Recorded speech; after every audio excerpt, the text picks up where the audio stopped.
Sveiki, mėly Gerovės link bendraminčiai, visi, kurie žiūrėsite mus tiesiogiai ir tie, kurie žiūrėsite įrašą. Kaip matėte, mes toliau neriame į sąmonę, pasąmonę, į tai, kaip padėti savo atsikratyti kažkokių toksiškų įsitikinimų, kurie mums kenkia. Ir šiandien jums labai pasisekė, nes jūs būsite tarp dviejų rūtų ir, kaip sako, reikia sugalvoti norą, kuris tikrai išsipildys. Mūsų svečias yra Rūta, jinai yra iš Danijos, Kopenhagos. Kaip jau matėte pristatymę, baigusi neurografijos mokslus, jinai mums papasakos būtent apie tai, apie ką mes, jeigu atsimenat, prieš 1,5 metų irgi gilinomės, tik tai su kita mokslininkė, daktarė Lyv. Irgi piešėme medžius, mūsų neuronus, bandėme atsikratyti blokų, kas praėjo Neurocycle kursą. Ir bus labai įdomu susipažinti su šitą naują technologiją, apie kurią mums plačiai Rūta ir papasakos. Taigi kviečiame į studiją. Labas vakaras, Rūta iš Kopenhagos. Labas vakaras visiems. Labai malonu iš tikrųjų būti čia su jumis šiandien ir labai gražiai pristatyti iš tikrųjų dvi Rūtos ir tai kažkokią tai magiją turi, galbūt žiūrėsim. Labai įdomu. Tai dabar, Rūta, mums pasakykit, aš pamačiau jūsų Facebook'e puslapį ir mane iškart sudomino, nes iš savo šitų tyrinėjimų, kurie jau buvo pas mane šitame kelyje Gerovės link mūsų grupės, nes unikalūs dalykai pasirodo mūsų mikrobioma, kas yra mūsų žarnyne, ant odos ir visur kitur, per mikroskopą atrodo kaip miškas. Atrodo kaip dirvožemis, kaip medžiai, kaip šakos. Paskui pradėjom gilintis mes į smegenis, į protą ir pasirodo ten lygiai tas pats miškas, tas pats dirvožemis, medžiai ir šakos ir mintys yra iš baltymų pasirodo, jos yra visiškai materialios. Ir dar paskui aš perskaičiau vaikui knygą, enciklopediją vaikišką, kur pasirodo net ir kosminiai tie kūnai, kurie pasiekia mūsų Žemės planetą ir moksliniai jos tyrinėja. Ir ten lygiai tas pats vaizdas, tas dirvožemis, tie medžiai ir ta žemė, ant kiek viskas yra susiję. Ta mūsų sąmonė, pasąmonė. Tai dabar pasakykit, aš pamačiau pas jūs tuos medžius ir mane iš karto užkabino, nes aš supratau, kad turėtų būti tiesa tai, ką jūs išmoko. Tai kasgi yra ta neurografija? Tikrai taip, jūs žinokit, esate labai teisi, nes apskritai viskas gamtoje tai yra sudaryta iš tokių linijų, kurios labai tokios yra unikalios ir labai gražios ir jos visos tos linijos yra ir mūsų kūnuose iš tikrųjų. Ir pavyzdžiui, pasižiūrėti mūsų pirštus ar ne, piršto antspaudas, jie irgi yra unikalūs irgi sudaryti iš tokių įdomių linijų. Tai va čia tas ir neurografikos mokslas ir yra apie tai, kad tos linijos jos atspindi mūsų smegenų neuronus. Ir kada mes piešiame neurografinius piešinius, tai mes piešiame daugiau tą simboliką, kaip mūsų smegenų neuronai veikia ir kaip jie ten jungiasi smegenyse ir jie transformuojasi ir keičiasi.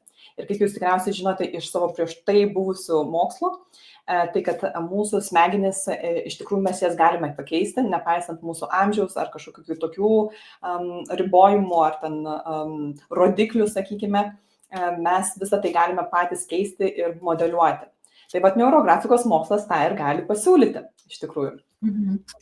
Tai taip trumpai galiu papasakoti apie šitą neurografikos mokslą, kad jisai yra atrastas prieš kažkur tais 11 metų. Jį atrado ir įkūrė Pavelas Piskariovas. Jisai yra garsus psichologas ir architektas, taipogi įvairiausių rytų dvasinių tokių praktikų meistras.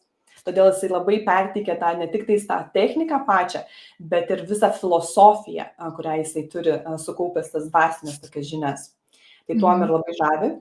Ir apskritai tas neurografikos mokslas, tas pats žodis tikriausiai ir pasako, kad neuro yra mokslas apie mūsų smegenis, mūsų neuronus, o pati grafika tai yra piešimas ir kaip mes einame į tą piešimą tiesiog per piešimą, per grafiką. Rūta, žiūrėkit, o kaip, kodėl jūs užkabino, aš suprantu, kad įvairiausių būna ateina informacinė, o kodėl jūs užkabino būtent šitą neurografiją?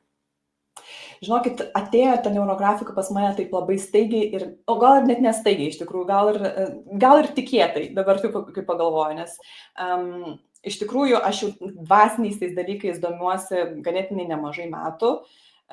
Sakykime, 8 metus tai jau tikrai taip, kada aš pabaigiau savo studijas Danijoje, magistro studijas ir galvoju, kas toliau. Kom dabar aš čia galėčiau, kur eiti, kur save galėčiau tiesiog, kuria linkme kreipti. Ir tada atsirado pas mane visi dvasiniai dalykai, praktikos įvairios, retrytai ir panašiai, kad daugiau susivokti, kas aš esu ir ko aš apskritai noriu.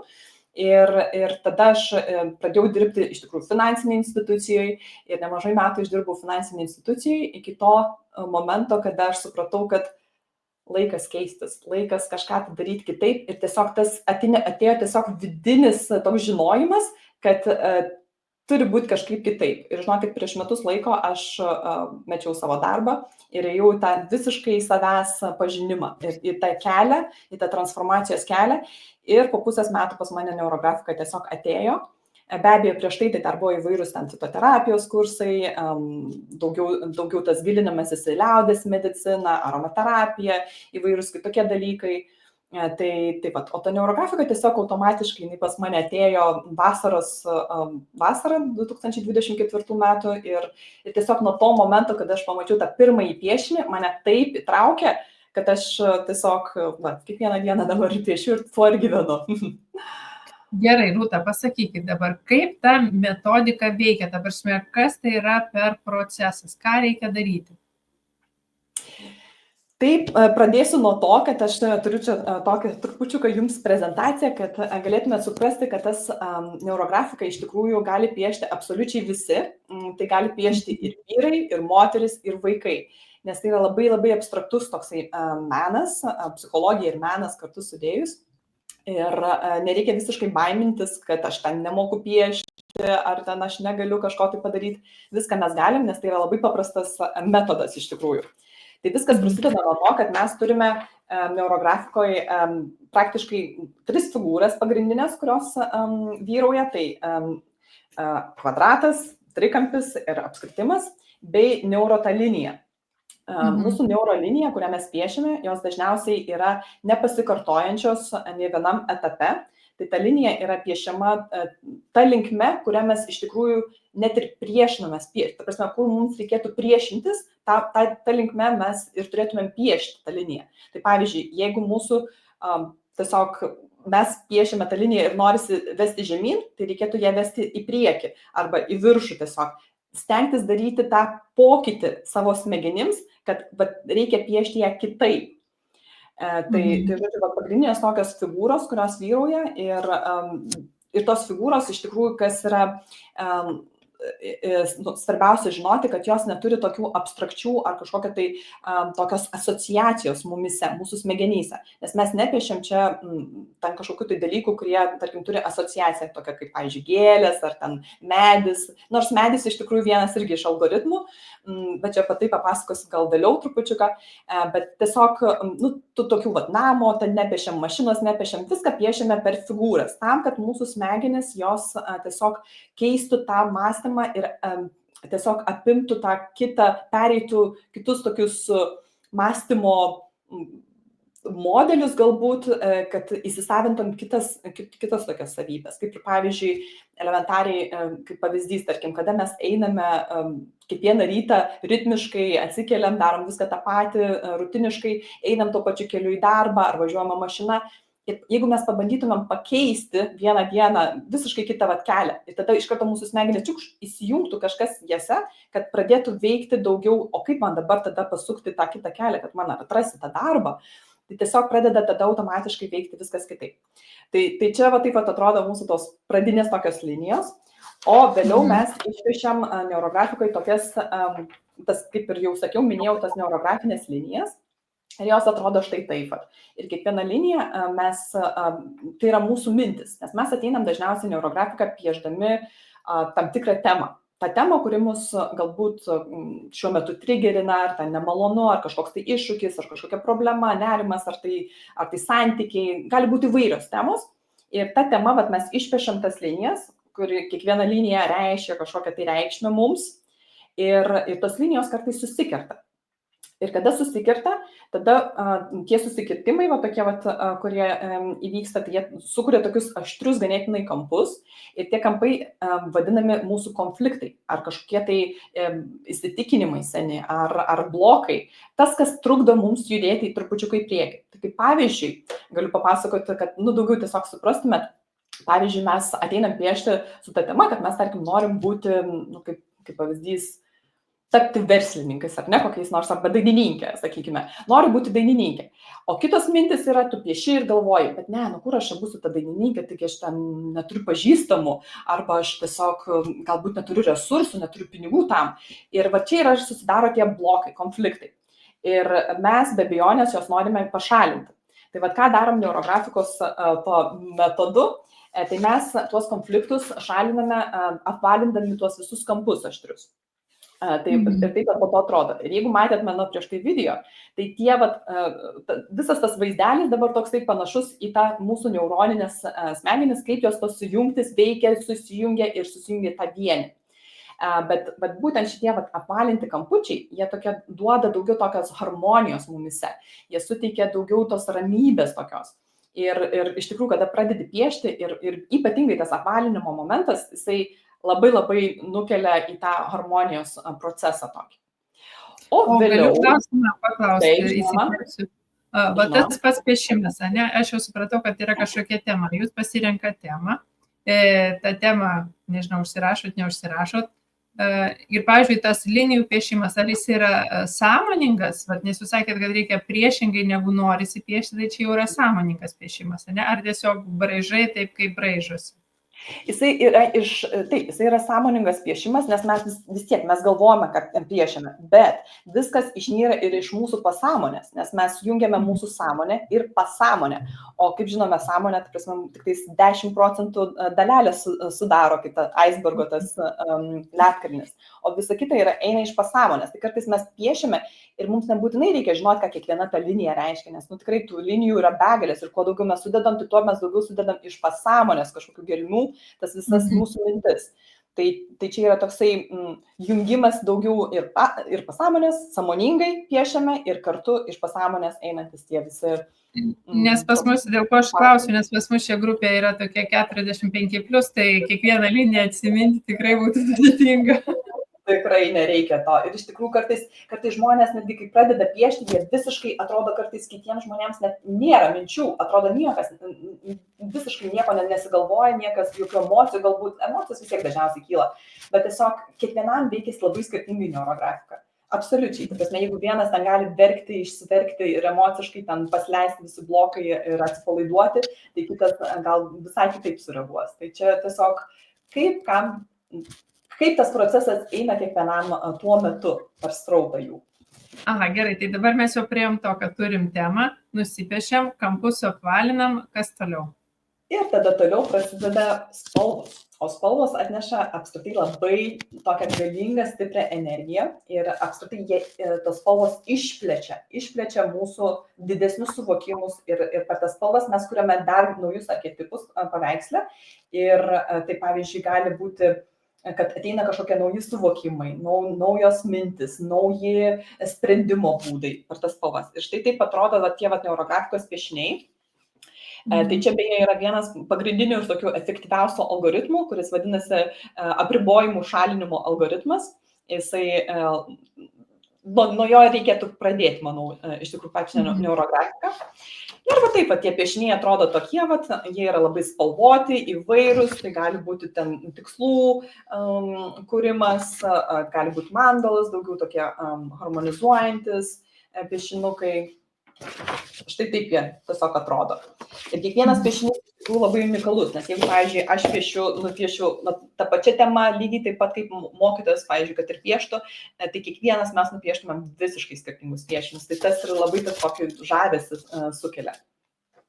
Tai čia taip pat trumpai, kaip atrodo tie piešiniai visi. O pavyzdžiui, tie, sakykime, ten ar trikampio, ar apskritimo, ar kvadrato simboliai, ar jie turi kažkokią reikšmę, ar jie tiesiog yra naudojami piešime?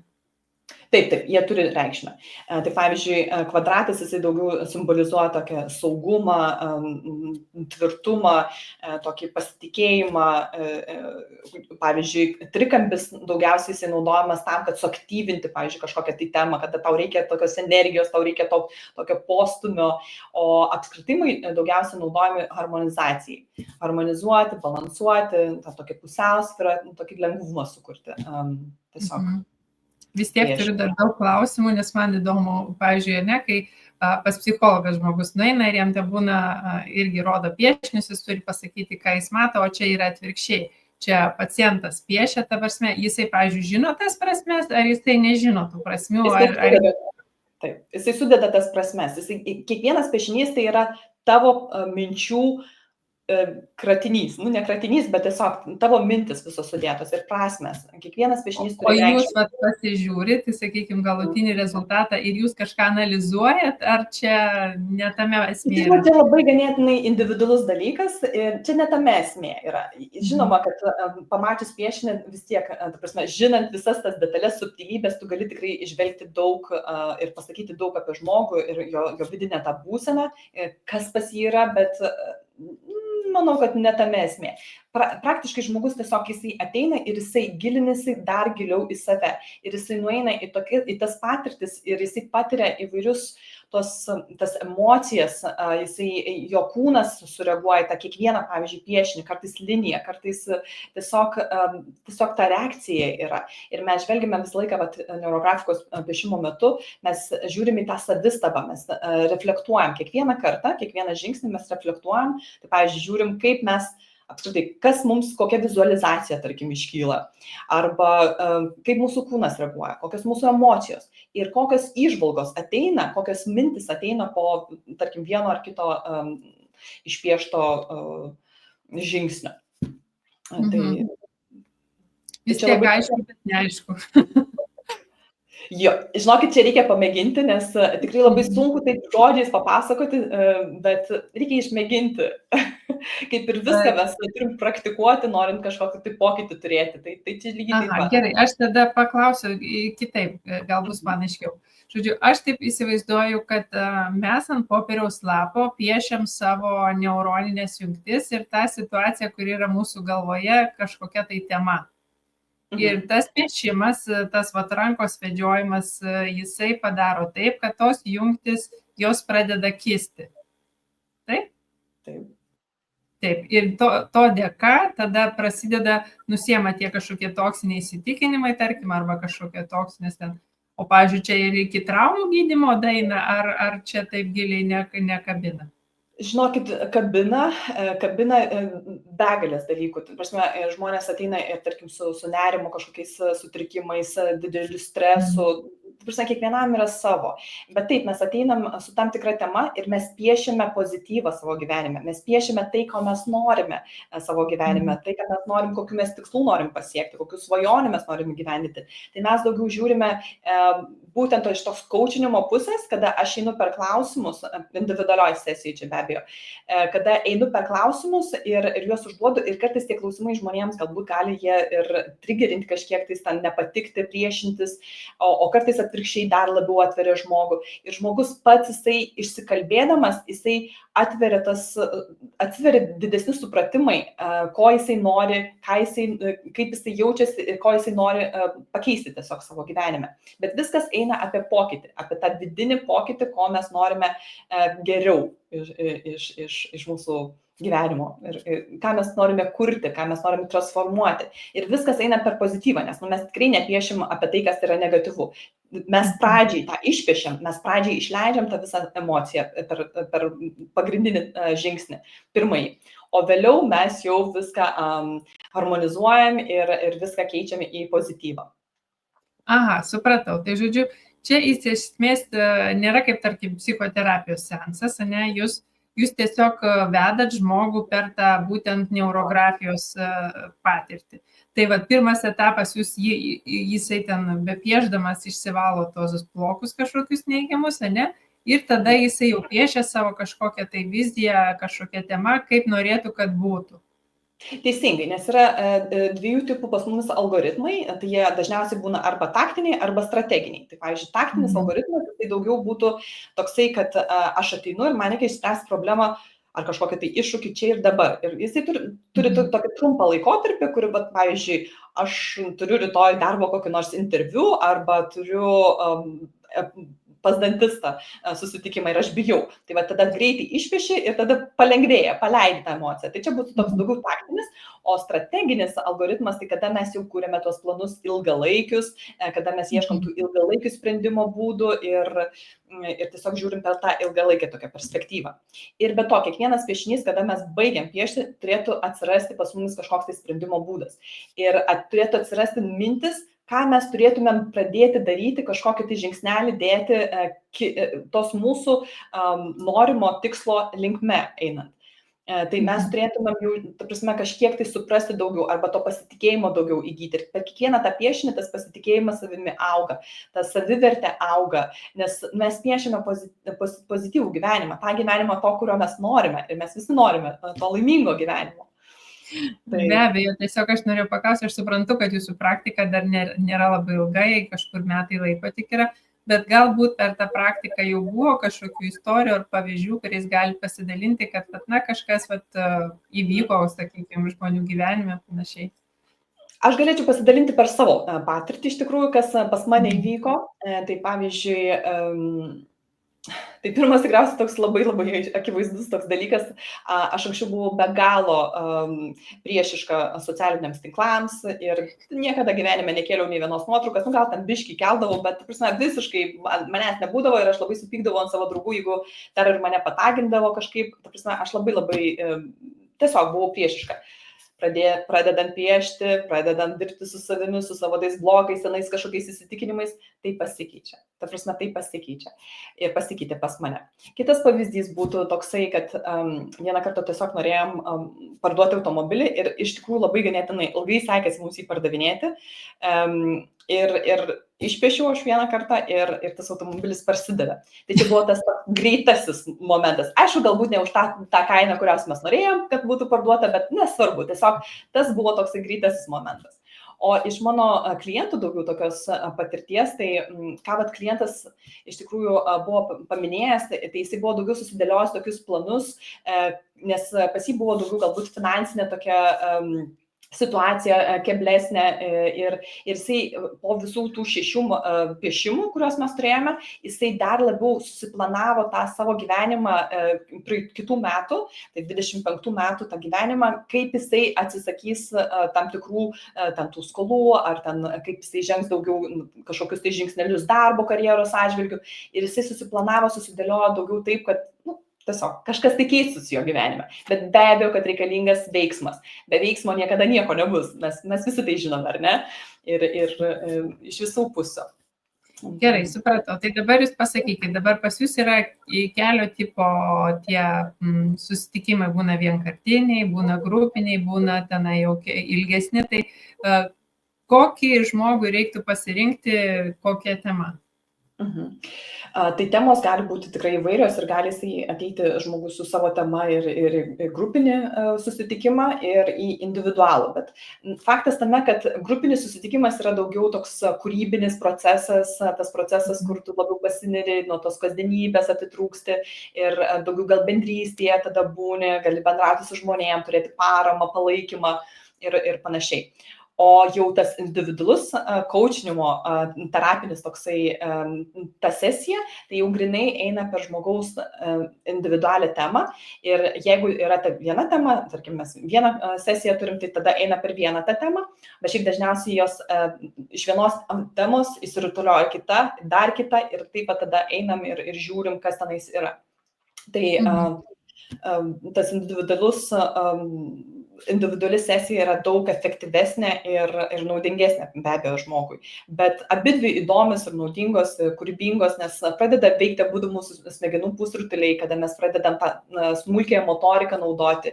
Ypatingai čia yra labai svarbu, kad augtų mūsų, tobulėtų mūsų smegenys, keistusi kažkas juose, kad mes daugiau priimtumėm tos informacijos.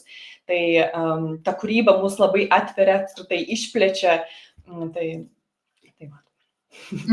Supratau, bet aš, kadangi jūs esate Danijoje, tai aš taip spėjau, kad su Lietuva bendraujate netiesiogiai, o per socialinius tinklus. O ar būnat Lietuvoje apskritai ir atvažiuojat? Žinoma, būnu ir Lietuvoje irgi ruošiuosi daryti seminarus ir susitikimus, bet žinokit, jeigu, pavyzdžiui, yra individuali sesija arba ir grupinė, tai visiškai nesvarbu, ar tu esi vietoje su žmogum gyvai, ar tu esi už ekrano. Ir apskritai netgi sakyčiau, kartais už ekrano ribų žmogus dar labiau atsipalaiduoja, kai jis yra savo aplinkoje ir jis nemato mano, galbūt aš nematau jo tiesioginio veido, kada jis gali ir emocijas išlieti ir tiesiog būti su savimi ir jaustis tiesiog saugiai. Tai kartais aš matau net tame ir didesnių privalumų netgi. O grupinis, tai grupinės visur sesijos yra naudingos ir malonios toj bendrystėje tokiai. Gerai, supratau. Tai dabar dar noriu paklausti. Tai žmogus, kuris pas jūs, pavyzdžiui, užstrigo ir nežino, kaip, pavyzdžiui, sekantį žingsnį savo versle žengti, o tokia, tai gali kreiptis, pavyzdžiui, gali žmogus, kuris, pavyzdžiui, turi kalbėjimo viešo baimę. Tikrai taip. Pavyzdžiui, žmogus, kuris nesiryžta pakalbinti kažko, tarkim, gali kreiptis. Ta prasme, bet koks dalykas, kur žmogus jaučia, kad jisai pats save stabdo, jisai yra jūsų klientas. Tikrai taip. Visiškai, kad koks pas žmogui yra kažkoks kyla iššūkis, kažkokia tai problema, tai gali būti visokios temos. Tiek santykiai, galbūt, pavyzdžiui, santykiai kažkokie tai su vadovais ar su šeimos nariais, ar galbūt, tarkim, piniginiai klausimai kažkokie tais. Tikrai daug įvairių temų yra ir visom temom žmogus gali piešti. Tai dabar aš taip apibendrinsiu maždaug, kaip aš supratau, kad būtent neurografijos sesija tai yra toks įdomus miksas tarp psichoterapijos ir coachingo sesijos su neuro visais šitais prieskoniais, ne? Kad jūs kaip ir nekonsultuojat žmogaus, jisai pats suranda tuos atsakymus, o jūs tiesiog vedate dėka šitos neurografijos, vedate žmogų per jo pačio mintis, atradimus ir tiesiog nukreipiat, aš suprantu, taip yra. Jūs labai gerai supratote. Taip, žmogus pats atranda savo atsakymus, nes iš tikrųjų viskas yra mumise. Ir dažniausiai, kada būna būtent tie procesai, kada mes jau pradedam piešti, tai žmogus dažniausiai ir susijungia su savimi. Ir jisai eina per save ir jisai atranda pats atsakymus, nes niekas kitas už mus netras atsakymų ir niekas nepasakys mums nieko, nes tai nebus per mus, viskas turi eiti iš mūsų, per mus. Ir žmogus pats atranda. Aš tik tais galiu padėti jam per savo klausimus dar labiau gilintis, jam pačiam eiti į save ir pažinti save. Nu, Rūtelė, žiūrėkit, pusvalandis ir prabėgo. Labai greitai. Tai vat jūs dar turit galimybę palinkėti mūsų grupės nariam arba tiesiog kažką pasakyti nuo savęs ir tada jau mes atsisveikinsim. Tai visų pirma, aš esu labai dėkinga, kad aš buvau čia su jumis ir labai tikrai džiugu, labai smagu buvo pasikalbėti su jumis ir daugiau susipažinti. O aš labai noriu palinkėti iš visos širdies visiems žmonėms eiti į save ir pažinti save.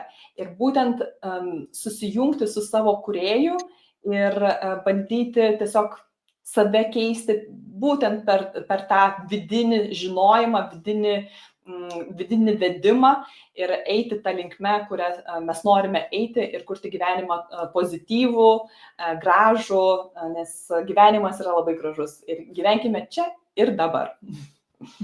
Tai ačiū labai, Rūta, neišeikite studijos, po laidos dar pasišnekėsim. Ir noriu padėkoti visiems, kurie žiūrėjo mus tiesiogiai. Klausimus galėsite užduoti po šito video arba galite rašyti tiesiogiai Rūtai ir dabar parodysiu jos kontaktus. Galiu tik tai priminti, kad iki birželio mėnesio visos paslaugos pas ją yra su 50% nuolaida. Taigi iki kito trečiadienio ir susitiksime. Sudieu.